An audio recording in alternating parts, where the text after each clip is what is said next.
Today on Quick Taku, we look at one of my favorite anime in recent memory. So, are you ready for 10 facts about My Hero Academia? Alright, say it with me now. Go Beyond! Plus Ultra!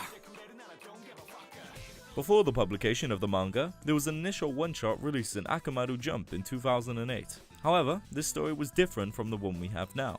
For one, Deku was an adult salaryman called Jack, who tried to make his own weapons to combat the villains of the world, completely changing the setting and characters of the story. And honestly, I'm much happier with what we got. In an interview with mangaka Kohei Horikoshi, he was asked about the creation of My Hero Academia. He said, "My second series was axed really quickly after such a short time of serialization, and I was pretty depressed about things. I didn't have the energy left to create new things. So I decided to add happy things and happy events that I had drawn in my previous works into my new series. I was really happy drawing the one-shot My Hero, so I wanted to make that the foundation and create something new from it." In an interview with director Kenji Nagasaki and producer Wakana Okumura, they were asked, "What is your production philosophy on adapting a long-running manga to Bones' animation standards?" Okumura stated, "I saw the potential of this IP becoming a mass hit. I know that shonen anime tends not to have such high quality production, but I saw it differently. I saw that this anime can be both high quality and shonen, because I believed it could have a wider audience, from kids to adults. That was the one thing I really wanted to focus on from the get-go. I saw the potential in Bones to create shonen anime with such quality that it can have a wider reach." Nagasaki added, "The staff that we gathered that have signed up for this project also have the same philosophy of creating great anime with a strong core. So just putting together that group of people raised the bar to create higher quality anime. So that's also a factor as well." Continuing on, Nagasaki was asked how he felt between the long hiatuses between seasons, whether it was more easier or difficult. He stated, "Actually, there's a break so we can take time to work on the show and not lower the bar.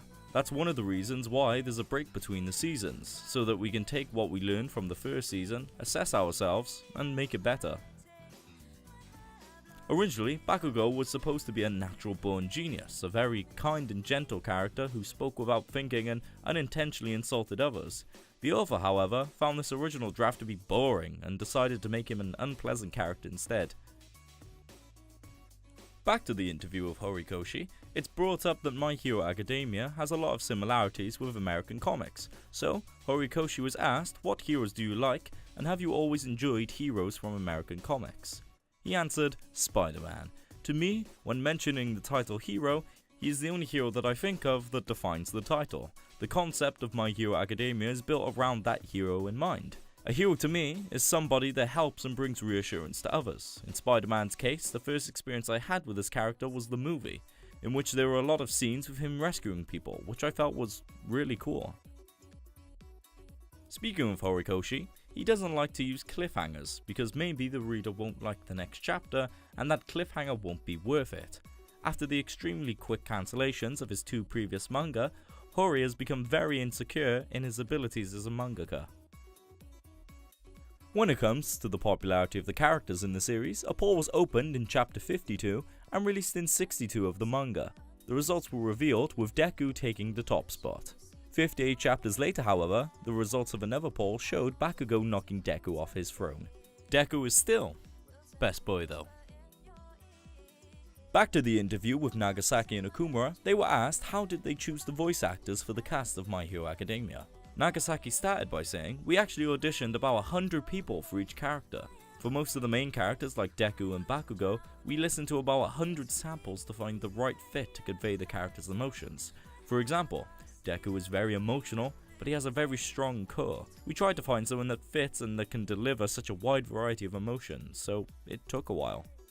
Okumura then added, "One thing we did pay attention to and focused on was to create a group of voice actors to voice students, and we purposely selected fresh voices that are more up and coming, young voice actors. And for the teachers, including All Might, we tried to focus on bringing veteran voice actors for those characters. We hope that the youngsters can learn from these veterans and grow themselves along with the characters."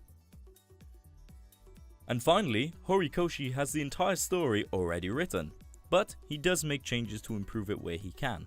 He says the manga has covered 20% of the story, which at that point about 80 chapters of the manga were released, so it's safe to say he's aiming for the manga to be around 400 chapters long, which means there's still a lot more to come.